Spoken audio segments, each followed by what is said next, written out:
नमस्कार दोस्तों, सब्यसाची के मंच पर मैं डॉक्टर प्रवीण कुमार अंशुमान आपका स्वागत करता हूं। जिंदगी में हर मोड़ आसान नहीं होता, हर रास्ते पर खुशियां नहीं होती।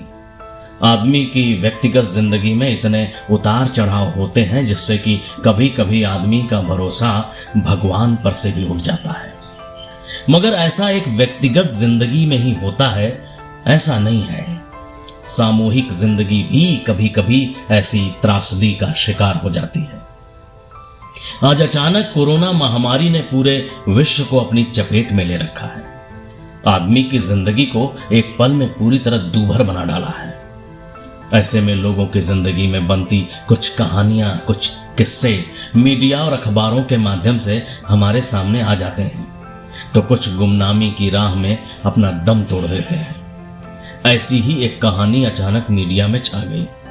एक साहसी बच्ची की कहानी जो अपने पिता को लॉकडाउन में गुड़गांव से लेकर अपने गांव दरभंगा 1200 किलोमीटर दूर तक जाती है और जो अपने इर्द गिर्द ऐसे मनोवेगों, ऐसे मनोभावों को जन्म देती है कि लॉकडाउन के दौरान समाज और सरकार के क्रियाकलापों पर प्रश्न चिन्ह खड़े करने के साथ साथ एक व्यक्ति की निजता, उसके अभिमान और उसके साहस का भी परिचायक बन जाती है। तो सुनते हैं आज डॉक्टर सुशांत की अगली कहानी, जिसका शीर्षक है साइकिल बिटिया। लॉकडाउन के चौथे चरण को लागू हुए 7 दिन हो गए हैं। मकान मालिक तंवर मोहन को मकान किराया न देने पर घर खाली करने की आखिरी धमकी दे चुका है और चेतावनी देकर भला बुरा कहते हुए अभी अभी लौटा है। तंवर के वापस चले जाने के बाद अपने बीमार पिता को परेशान देखकर ज्योति का किशोर मन व्यथित हो जाता है, लेकिन वो कर ही क्या सकती है। इस विपत्ति को सहने के सिवाय उसके पास कोई और उपाय भी तो नहीं है।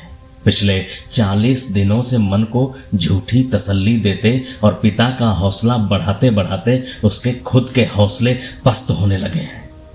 पिछले 3 दिनों से तंवर ताऊ की उलाहना और धमकी ने उसके धैर्य पर मानो बुलडोजर चला दिया हो। अब तो खाने को भी कुछ बचा नहीं है। इसी तरह आगे भी बंद रहा तब तो गुरुग्राम में ही मरना होगा। नहीं, वो यहां तो बिल्कुल नहीं मरेगी। कैसे लोग हैं, जब बाबू कुछ काम ही नहीं कर रहे हैं तो भला मकान का किराया कहां से देंगे। एक तो खाने को लाले पड़े हैं, कई दिनों से भरपेट भोजन नसीब नहीं हुआ है। ऊपर से तंवर ताऊ की धमकी रोज रोज सुनकर अब तो दिल फट गया है। चाहे जो हो जाए, अब यहां नहीं रहूंगी। बाबू को दोबारा यहां आने भी नहीं दूंगी। कुछ भी हो, गांव में ही मेहनत मजूरी करके गुजर बसर कर लूंगी। बाबू से ही बोलती हूं कुछ करें। ये सब सोचते हुए ज्योति मोहन से कहती है, बाबू आपकी हालत अब मुझसे देखी नहीं जाती, क्यों नहीं हम लोग अपने घर चलें? आखिर हजारों लोग रोज किसी तरह जा ही रहे हैं। न जाने कब तक देश बंद रहेगा। अब क्या खाएंगे, कुछ भी तो नहीं है कमरे में। इतना कहते कहते ज्योति की आंखें डबडबा जाती हैं, गला रुध जाता है। वह मोहन के पास रखे बोरे पर हाथ से माथा पकड़कर बैठ जाती है।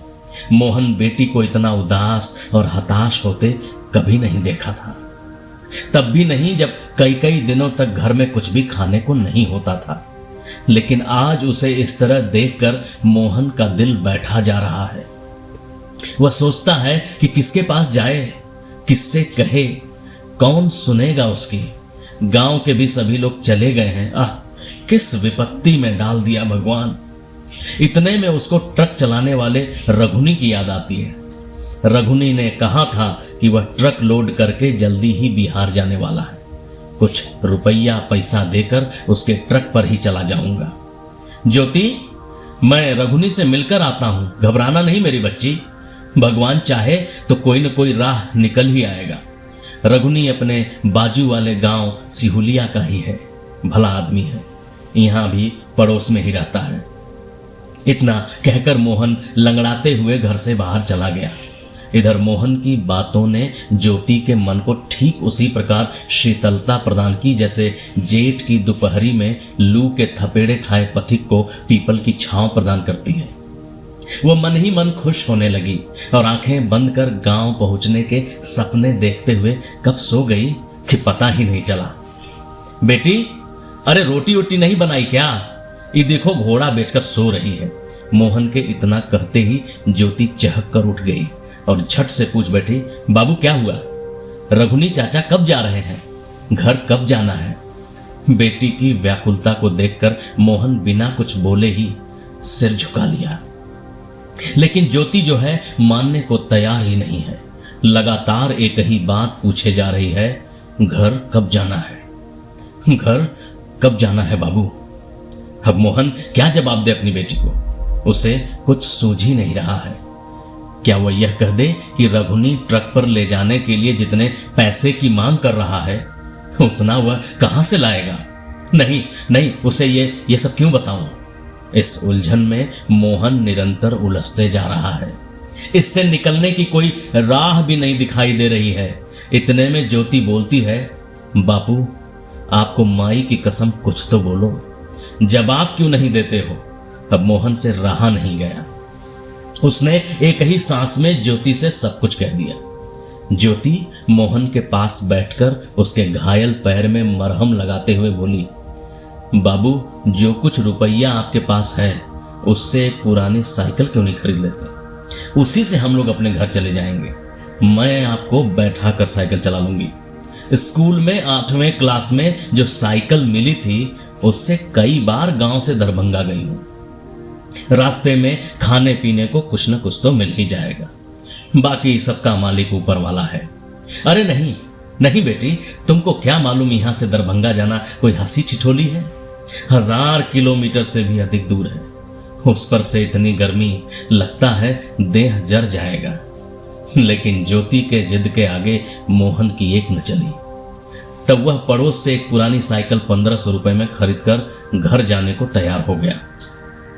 जो कुछ रुपए बचे थे तंवर को मकान का किराया दे दिया और फटी पुरानी बैग के साथ ज्योति के पांव घर से ऐसे निकले मानो वह 1000 किलोमीटर की दूरी कुछ ही मिनटों में नाप देगी। इधर पनवा पंडित जी के खेत में सोहनी करते हुए ज्योति से फोन पर बात कर रही है। अरे ज्योतिया, घर से निकल के घर मुरिया करे खातिर चल देवे बारू तो ठीक से बाप के ले आई है। ऐसे ही अपाहिज करके भगवान बैठा देले बारन। हमारा बाबू लोग के मुंह पर जाबी लाग गेल बा। पनवा कुछ ही दिन पहले गुरुग्राम से लौटकर गांव अपने बड़का दामाद के साथ आई थी। ऑटो रिक्शा चलाते हुए मोहन के दुर्घटनाग्रस्त हो जाने पर ज्योति, उसकी मां पनवा और जीजा सुरेश देखभाल करने के लिए गुरुग्राम आए थे। अस्पताल से वापस आने पर मोहन ने पनवा को अपने दामाद के साथ घर वापस भेज दिया था। पनवा मोहन को छोड़कर आने के लिए तैयार नहीं थी, लेकिन मोहन ने ही यह कहते हुए आने से इनकार कर दिया था कि अब की कुछ दिन तक काम ठीक से चल गया तो ज्योति का हाथ भी पीला कर देगा। आखिर बेटी का बाढ़ पानी की तरह जो होता है, पता ही नहीं चलता है कि कब बड़ी हो गई। पनवा बेमन से ही वहां से घर आने के लिए तैयार हुई थी। आज उसी बात को सबको सुनाते हुए रोए जा रही थी। मत हेराई गई रे, उनकर औरू न जानी कनवा निछत्तर में हम वहां से आवेला राजी हो गेली। वो फूल लेखन हमार बेटी कैसे उनका के बैठा के इतके दूर ले आई। हे सगरो देवी देवता रौरे सबन के आसरा बाप। पनवा का मन अब सोहनी में बिल्कुल नहीं लग रहा है, लेकिन सोहनी नहीं करेगी तो आज खाएगी कहां से? कुछ भी तो घर में नहीं है।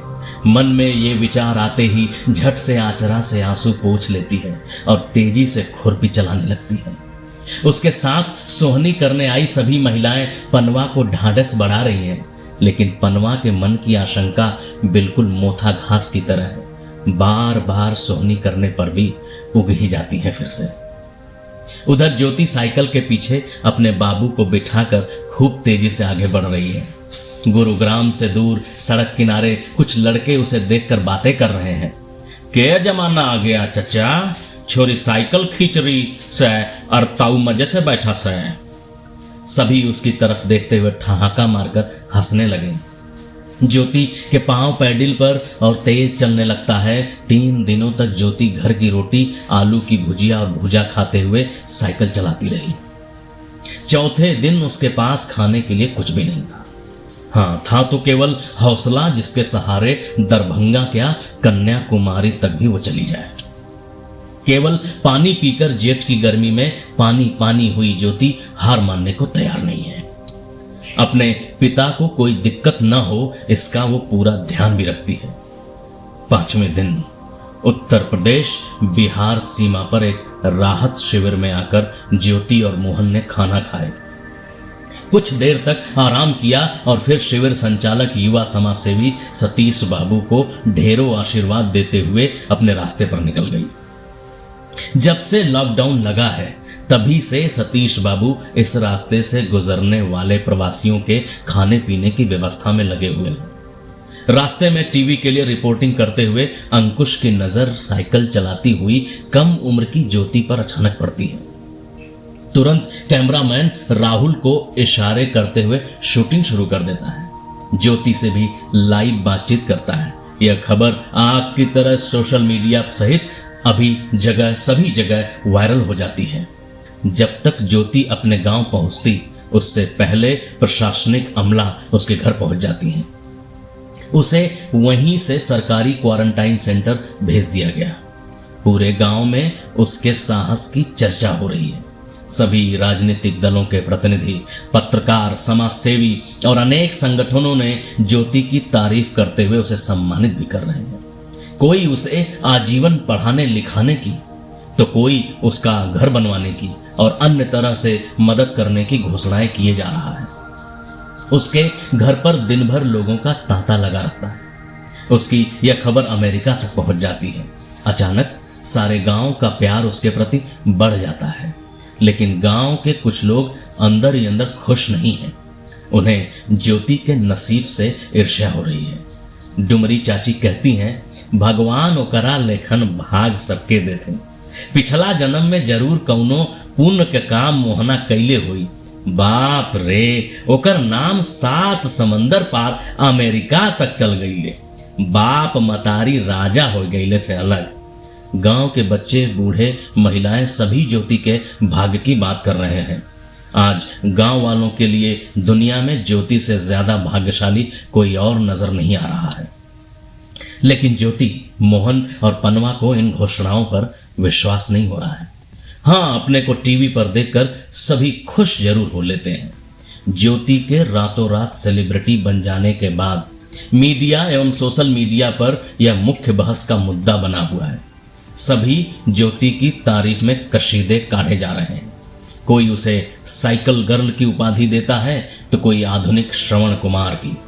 जो भी हो, लेकिन ज्योति ने कुछ ही दिनों के लिए सही परंतु टीवी पर के डिबेट के मुद्दे को बदल दिया है।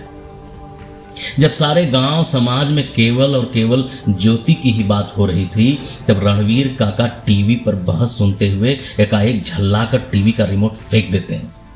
हमें गर्व है ज्योति पर। साला किस बात का गर्व है? भूखे प्यासे 7 दिन तक एक मासूम लड़की अपने अपाहिज बाप को साइकिल से 1000 किलोमीटर से अधिक दूरी इतनी गर्मी में तय करती है। इस 1000 किलोमीटर में किसी की नजर नहीं पड़ती उसको, सरकार की भी नहीं। अरे इस बात पर तो हमें शर्म से डूब मर जाना चाहिए। लेकिन नहीं, गर्व करने की घुट्टी पिलाई जा रही है। करो गर्व। एक ज्योति पर गर्व करने के चक्कर में न जाने कितनी ज्योतियां सड़क पर पैदल चलते हुए मर जाएंगी। घर के लोग रणवीर काका को समझाते हैं, जाने दीजिए, आपको इससे क्या लेना देना है। सबका टेंशन मत लीजिए, बीपी बढ़ जाएगा तो दिक्कत हो जाएगी। आपके रिमोट पटकने या टीवी फोड़ने से क्या सब बदल जाएगा? नहीं ना, तब काहे का टेंशन? चैनल बदलिए और कपिल शर्मा का शो देखिए। लेकिन रणवीर काका बहुत चिंतित हैं। न जाने उन्हें बार बार ऐसा क्यों लगता है कि ज्योति की तो किस्मत बदल गई, लेकिन उसके जैसे लाखों लोगों की किस्मत कब बदलेगी? वो घर वाले को पटक कर जवाब देते हैं, भाई मुझे इससे क्यों नहीं कुछ लेना देना है। आखिर मेरे घर के नहीं तो किसी न किसी के घर के लोग तो सड़क पर, स्टेशन पर, ट्रेन की पटरी पर न जाने कहां कहां मर तो रहे ही है ना। सभी को सोचना ही पड़ेगा, एक दूसरे के लिए आवाज बुलंद करनी ही होगी। इसी बीच गणेश मोबाइल पर वीडियो दिखाते हुए कहता है, काका देखिए ना, अब ज्योति 9वीं क्लास में बिहार के सबसे अच्छे स्कूल में पढ़ने के लिए पटना जाएगी। स्कूल वाले खुद उसे बुलाए हैं फ्री में पढ़ाने के लिए। रणवीर काका गहरी सांस लेकर कहते हैं, चलो अच्छा हुआ, अब ज्योति के घर भी ज्ञान की ज्योति जलेगी। इधर पनवा ज्योति को ज्योतिया नहीं साइकिल बिटिया कहकर बुलाने लगी है। धन्यवाद।